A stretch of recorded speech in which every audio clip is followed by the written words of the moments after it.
Welcome back to another Thoughts from John. Today I got something special for you. With Thanksgiving around the corner, you're going to want that turkey and you're going to want it tasting good. Best turkey I've ever had. I've tried so many different ways. You could smoke them, you could do them in the rotisserie, you could do them in the oven. I found the best way, and it's a very simple recipe.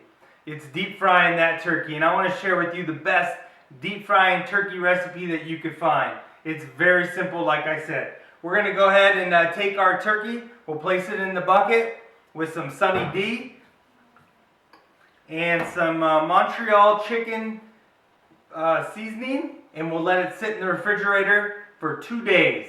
2 days letting it marinate in that Sunny D and that chicken marinating. Once we're done with that, we're going to pull it out and we're going to inject it with some Tony's Creole style butter. It comes with an injector. My recommendation is to get your own injector and get a good one too. Inject that turkey. We're also going to put a rub on it with some Montreal chicken. Let that rub sit overnight for about 12 hours, and then we're going to throw it in the deep fryer, and I'll walk you through the steps on doing that. Alright, we went ahead and took our turkey out of the Sunny D. Now it's time to inject it with some butter. So we went ahead and filled up our injector. We want to fill up areas of the breast and the legs where there's a lot of meat area.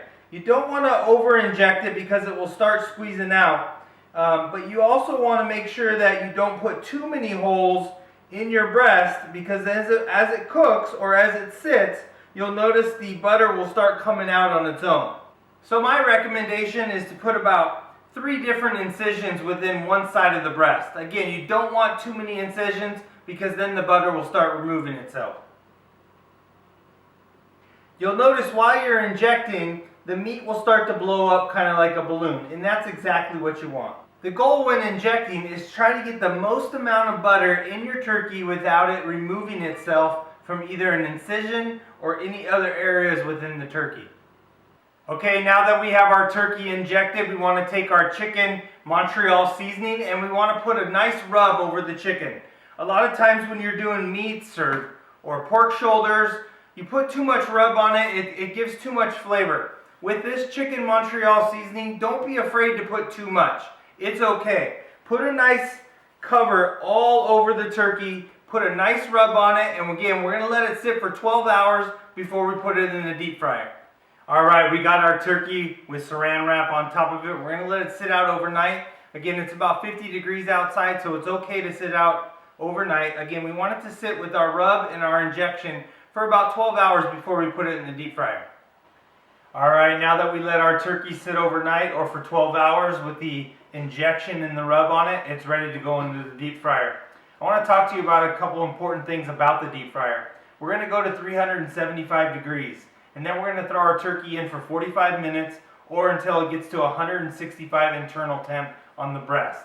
The important thing here is if you decided to put your turkey in the refrigerator overnight, make sure that it comes to room temperature before putting it into the deep fryer. Otherwise, some really bad things can happen. Alright, we got our Butterball deep fryer here. We got our turkey. Again, I want to reiterate the importance of making sure that your turkey is at room temperature before putting it into your deep fryer at 375 degrees. Otherwise, bad things will happen. You'll get a lot of kick up from the oil at 375, which can ruin your day.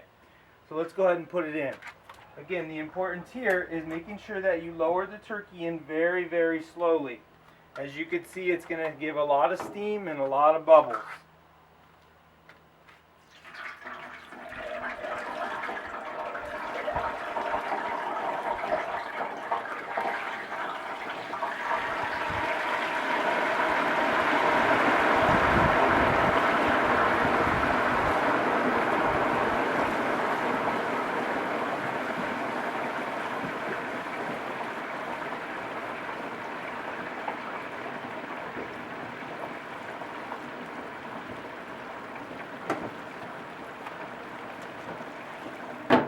Alright, now that we got our turkey in, we're going to let it sit in here for about 45 minutes or so until we get to that 165 internal temperature.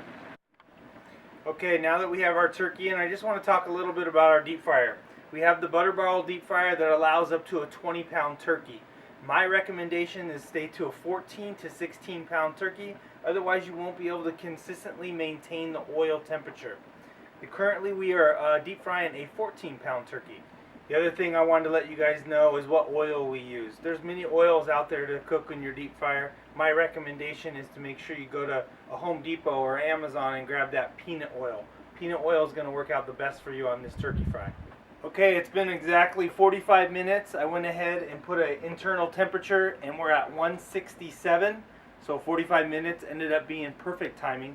Just putting some gloves on for some safety precaution because hot oil tends to ruin your day. So again, we're going to pull our turkey out and we'll do it very slowly. Alright, so we just pulled our turkey out. We're going to let it sit here for a second just to let all that loose oil drop down before we completely pull it out. Then we're going to bring it inside. We're going to let it rest anywhere from 30 to 45 minutes until you can start slicing it away and enjoying that delicious turkey. Okay, we've been letting our turkey rest for about 45 minutes coming out of the deep fryer, and now it's time to carve her up. What I like to do, I'm just going to explain to you some of the techniques that I like to do. A lot of people carve turkeys a lot different. This is something that I do. So the first thing I do is I cut off the leg. Get the leg out of the way. Both legs out of the way. And then you have the breast area. A lot of people cut down little pieces side to side just to get little pieces off of the turkey and they serve it that way. I like to find the middle, right where the bone is. And then I cut straight down, all the way down, following the bone, and get a big chunk of the breast. Then I'll take the breast and I'll cut it into pieces. That way we can serve it. Alright, we got one of the breasts off. Now we're going to cut down and try to get the other breast. Going straight down the bone and then kind of going at a diagonal. So you can get the biggest piece of breast that you can get without leaving any meat on the turkey. Your breast should look something like this. So there's a lot of different areas that the turkey has meat. What I like to do is cut the breast off first and then cut them down in angles like this.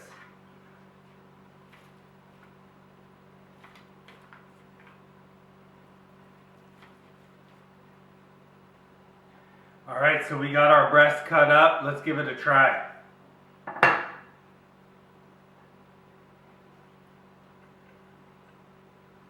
That will be the best turkey you ever cook for Thanksgiving or any other time you want.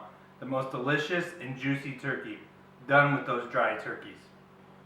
Alright, in conclusion, let's go back to the beginning. We had a 14-pound turkey. We put it in our bucket with Sunny D and some Montreal chicken seasoning. We let that sit in the refrigerator for 2 days.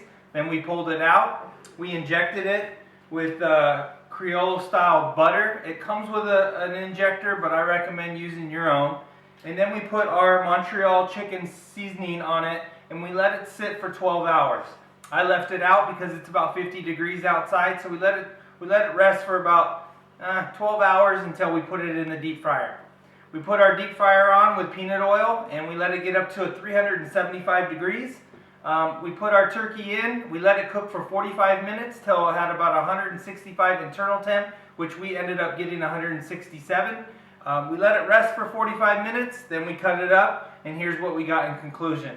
Highly recommend this turkey recipe. If you'd like a lot of flavor in your turkey, you like it really juicy, not that dry turkey that most people are used to, you're really going to love this. Please give me that thumbs up. Please subscribe. I look forward to continuing to throw out some fun videos for you. Create yourself a great day.